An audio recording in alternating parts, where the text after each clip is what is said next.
మరి ఈ రోజున ఆడబిడ్డ నిధి ఎక్కడ?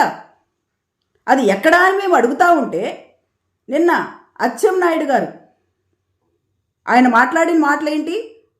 ఆడవాళ్ళకి నెలకి 1500 అది చెయ్యాలంటే ఆంధ్రానే అమ్మాలి. ఇంకా ఆలోచన చేసేటప్పుడు తెలీదా?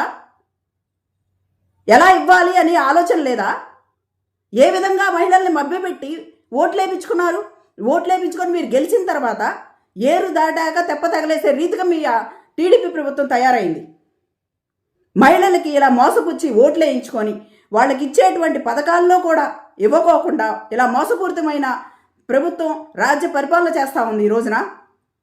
ఈ రోజున టీడీపీ ప్రభుత్వం ఇస్తానన్న హామీలు కూడా ఇవ్వకోకుండా మహిళల్ని మోసపూరితంగా మోసపుచ్చుతూ ఆంధ్ర రాష్ట్రాన్ని అమ్మే విధంగా మీరు ఆలోచన విధానం చేస్తూ ఉన్నారు. అది మళ్ళీ మహిళల మీద రుద్దుతూ. అచ్చెన్నాయుడు గారు, మీ నాయకుడికి చెప్పండి, ఆడబిడ్డని ఇది కంపల్సరీ ఇవ్వాలి.